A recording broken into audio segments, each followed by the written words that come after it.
안녕하세요. 자산배분 투자의 윤종철입니다. 오늘도 블룸버그 리얼일드 7월 22일 방송 요약 및 해설해드리고 제 의견 개진하겠습니다. 오늘은 대부분의 패널들의 의견이 좀 일치를 하고 한 부분, 즉 경기의 소프트 랜딩 혹은 소프티시 랜딩이 가능할 것이냐, 즉 연준이 단기금리를 정책금리를 공격적으로 3.25% 이상으로 올릴 필요가 있느냐 없느냐에 대해서 이 두 분과 조지 보리가 갈리는 것 외에는 대부분의 의견이 일치를 했기 때문에 이 장표 하나 갖고 좀 설명을 하도록 하겠습니다. 고정 댓글에다가 이제 본 방송을 링크를 해드릴 테니까요. 꼭 이번 방송은 영어로도 시청을 하시면 많이 도움이 될 것 같습니다. 오늘 출연자는 메릴린 왓슨, 그 다음에 마이클 컬린즈, 조지 나왔고요. 메릴린 왓슨은 이제 블랙록의 글로벌 펀더멘털 채권 전략하신 분이고, 그 다음 피짐의 채권 포트폴리오 매니저입니다. 그 다음에 올스프링즈의 채권 최고 전략하신 분들. 제가 이제 조지 보리 이분하고 그 다음에 피짐의 이제 마이클 콜린즈하고 이분의 이제 상관이 되신 분도 상당히 좋아하고요. 그다음 많이 도움을 받고 있습니다. 이 피짐에서 나오는 액티브 하이힐드 ETF도 실제로 제가 이제 보유를 하고 있고 상당히 금리 인상기임에도 불구하고 액티브하게 잘 운용을 하셔서인지 굉장히 가격 방어를 잘 하면서 하이힐드 채권 ETF인데도 불구하고요. 잘 하고 있는 걸 봅니다. 그래서 이 두 분의 의견이 약간 갈렸지만 굉장히 경청을 해야 된다. 오늘은 이렇게 생각합니다. 마지막으로 이제 나온 질문 세 가지였습니다. 그래서 연준이 마지막으로 75pp 하이크를 하는 거냐 이번 사이클에서, 즉 9월 달에도 75pp를 할 것이냐, 거의 7월이 75pp가 확정적인데 이런 거에 대한 질문이었고요. 거기에 대해서 조지 보리만 앞으로 추가적으로 한 번 정도 더 혹은 그 이상 명확히 말씀하시진 않았지만 이런 자이언트 스텝을 또 할 수 있다고 보셨고, 나머지는 그렇지는 않다. 9월 달에 50bp 정도 하고 이제 감속하는 거에 대해서 중론이 모아졌고요. 그렇습니다. 그 대신 미국 10년 국채 금리가 3.5%를 찍고 이제 내려왔는데요.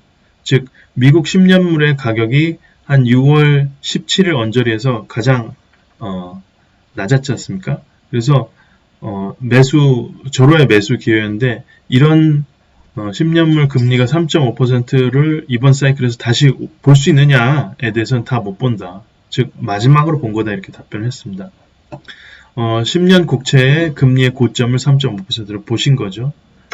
그 대신 이제 하이힐드 같은 경우에는 최근에 스프레드가 한 달 전 정도로 기억하는데 한 580bp 정도로 이제 벌어졌는데 그런 하이힐드 스프레드가 그만큼 벌어진 게 이제 다시 올 것이냐, 그 이상의 스프레드를 보여줄 것이냐에 대한 질문에 대해서 그렇다. 지금은 이제 580일 그 찍은 게 최고치가 아니라고 보는 거죠. 그래서 하이힐드 가격은 앞으로 시간이 갈수록 더 떨어질 수 있다. 즉 스프레드가 더 벌어질 수 있다 이렇게 본 거죠. 나름의 해석을 하자면은 주식시장은 더 떨어질 수 있다. 즉 베어마켓 랠리의 가능성을 세 분 다 이제 답변을 했다고 보는 겁니다. 그래서 하이힐드 스프레드가 더 튈 수 있다고 예상하셨다는 것은 결국 현재의 랠리가 베어마켓 랠리의 가능성이 크다 이렇게 보시는 거고요. 그 다음에 10년 국채가 3.5% 찍었다고 보는 거는 경기가 점진적으로 추세적으로 지금 하강 국면에 있고 그렇다. 그걸 이제 얘기를 하는 거고요. 그 다음에 여기서 이제 차이점이 나는 게 오늘 이제 내내 인터뷰한 데서 나왔습니다. 그러니까 인플레이션을 잡기 위해서 연준이 결국엔 더 공격적으로 단기 금리를 올릴 수밖에 없는데 이제 한 표를 주신 거고요. 나머지 분들은 꼭 그럴 필요 없이도 인플레이션 잡힐 수 있다 이렇게 보는 것 같습니다. 오늘 크게 이제 다섯 가지 이제 질문이었습니다. 그래서 유럽 중앙은행의 그 반응의 메커니즘이라고 할까요? 그래서 러시아에서 이제 에너지를 무기화하고 그거를 이제 가스를 끊게 되면, 그렇게 되면은 ECB는 대체 어떻게 대응을 해야 되느냐, 금리를 낮춰야 되느냐, 금리를 올려야 되느냐 물어보는 거죠. 50bp 인상을 했지만은 얼만큼 앞으로의 인상에 대한 그런 가능성이 있냐, 그 문틈이 얼마냐에 대해서 매우 좁은 문이라고 이제 다 이제 보는 거죠. 앞으로의 ECB의 향방에 대해서. 그 다음에 이제 이제 한 달 정도 상당히 이 금융 환경이 개선이 되고 좀 굉장히 경직적으로 긴축했던 부분이 완화적으로 변했는데, 이게 베어마켓 랠리냐에 대한 그런 질문에 대해서는 뭐 대부분 한 분만 답변을 사실은 하셨지만은 그렇게 보는 것 같습니다. 그 다음에 9월이 이제 메릴린 왓슨이 상당히 얘기를 한 거고 대부분 동의를 한 부분인데요. 9월 정도가 되면은 전환점의 시기라는 거죠. 이제 금리 인상의 효과가 있으면서 경기는 확실히 경기는 둔화가 되고, 그 다음에 이제 안 좋아지는 데이터들을 좀 볼 수가 있으니까요. 고용 데이터나 이런 부분들을. 그리고 이제 아주 최근에 나온 PMI 같은 경우에는 서비스 부분이 상당히 안 좋았지 않습니까? 그래서 그런 부분을 이제 얘기를 하면서 경기가 확실히 둔화되고 물가가 높은 것 자체가 사실은 물가를 잡고 경기를 안 좋게 만드는 부분이라는 얘기도 이제 얘기가 나왔습니다. 그래서 좀 놀라웠던 것은 ECB의 periphery, 그러니까 ECB의 담보에 있는 피그스 국가의 채권을 갖다가 매수할 만한 타이밍이었느냐, 그 스프레드가 벌어졌을 때, 이제 다시 스프레드가 떨어졌으니까요, 최근에. 그때 좀 벌어져서 있을 때 그걸 좀 매수 타이밍으로 봤느냐에 대해서 세 분 다 ECB ECB의 그런 단부의 스페인이나 이태리 이런 국가의 채권을 매수를 할 만한 기회였다고 보는 거죠. 그래서 유럽 중앙은행이 명확하게 어떤 정도의 스프레드에서 개입한다고는 하진 않았지만은 무슨 수단을 써서라도 이제 이 단부의 프리프리 국가들과 독일 국채 간의 그 금리 차이를 갖다가 확실하게 캡을 씌워서 관리를 하겠다는 얘기를 명확하게 했기 때문에 그런 선언 때문에라도 이제 매수를 했다고 하고, 메릴린 왓슨은 실제로 자기네들 포지션을 공개를 했습니다. 그래서 작은 양이긴 하지만 스페인 국채를 보유를 하고 있다고 그랬고요. 그 다음에 아비트레이즈를 하기 위해서 독일 장기물은 숏을 했다고 했습니다. 그래서 그렇게 이제 우리가 투자의 아이디어도 좀 얻을 수가 있고요. 그리고 뭐 결국에는 인플레이션이 잡힐 것이냐, 마일드한 리세션 같고 어느 정도 약한 경기 후퇴 가지고 인플레이션 잡힐 수 있냐, 이게 제일 중요하니까요. 이 질문을 하니까 그럴 수 있다고 보는 거죠. 왜냐하면 여행을 여름 때도 이제 마이클 콜린스가 이제 그 직접적인 예시를 들었는데요. 여름에 이제 돼서 여행을 다니고 뭐 하고 하면은 정말 진절머리가 난다는 거죠. 가격이 너무 비싸고 그렇기 때문에 그런 이유로 소비 심리가, 수요가 그만큼 많이 둔화가 된다는 거죠. 그럼 수요가 둔화되면 확실히 물가는 떨어질 수밖에 없다. 물가하고 연동하는 게 수요이기 때문에 이렇게 얘기를 하셨고, 거기에 대해서 조지 보리는 약간 반대되는 의견이 있었습니다. 아까 말씀드렸지만 결국에는 인플레이션 붓기는 확실히 지금 빠지는 것 같고, 그리고 코어 인플레이션 같은 경우에는 이제 고점 찍고 지금 조금씩 점진적으로 내려오고 있는데, 그렇지만은 연준이 그만큼 기다릴 수 있을 정도로 지금 편안하지가 않다는 거죠. 그래서 단기 금리를, 정책 금리를 조금 더 공격적으로 올릴 가능성이 있고, 그렇게 되면은 리세션 리스크가 더 커지고, 결국에는 미국 자체 내 레버리지는 작다고 이제 마이클 콜린스가 얘기하셨지만은 결국에는 어느 정도 동의하는 게, 뭔가 사단이 나면은 해외에서 난다는 거죠. 미국 말고 다른 데서. 그러면 글로벌 리세션의 리스크가 더 커지고 그 확률이 더 높아지는 상황이다. 그렇기 때문에 그렇다면 채권 투자자들에게 우호적인 환경이다. 이렇게 얘기를 조지 보리가 하셨습니다. 이 정도로 이제 오늘 다뤄졌던 얘기들은 거의 다 했던 것 같습니다. 이렇게 하고 결국에는 베어 마켓 랠리라고 보느냐 아니냐 이 부분도 중요하고요. 그 다음에 마일드한 리세션으로 인플레이션을 잡을 수 있느냐 아니면은 더 큰 리세션이 와야지 인플레이션을 잡을 수 있느냐 이 두 가지 질문으로 이제 귀결이 되는 거죠. 그래서 시나리오를 여러 가지를 보고 우리가 결국에는 구축할 수 있는 포지션은 사실은 확률론적으로 생각한다고 해도 하나의 포지션을 구축을 하는 거지 않습니까? 한 시간에 동시간에 두 개의 포지션을 동시에 구축을 못하니까요. 어떤 선택을 할 것인가, 그죠? 매도를 하면서 동시에 매수를 할 수는 없는 거기 때문에 그거를 이제 지금 확률론적으로 좀 선택하고 리스크 대비 리턴을 한번 생각해보고 리턴 대비 리스크도 생각해보고 해서 전략을 짜는 걸 좀 말씀을 드리겠습니다. 제가 이제 지난주에도 설명했다시피 공격 비중이 58%고요. 수비 비중이 42%입니다. 근데 결론을 말씀드리자면은 공격 비중에서 한 5% 정도를 9월까지는 조금 차익 실현을 해서 4분기를 좀 대비하자. 그리고 수비에서도 장기물 채권입니다. 장기물 채권이 지금 현재 비중이 사실상 하나, 둘, 거의 20%입니다. 완전히 장기물이라고 통칭되는 게 지금 15%지만 FALN하고 BIB도 중기물 정도가 되기 때문에 장기물의 성격은 절반을 갖고 있습니다. 지금 이제 단기물이 없는 상황이고 장기물로 꽉 채워져 있고 그러면은 최근에 미국 장기물 가격의 상승을 갖다가 혜택을 보면서 상당히 기분 좋은 상황이죠. 금요일날 이번 주 7월 22일날 이 전부 자산들이 상당히 많은 폭으로 올랐습니다. 그때 위험 자산들은 어느 정도 이제 떨어졌죠.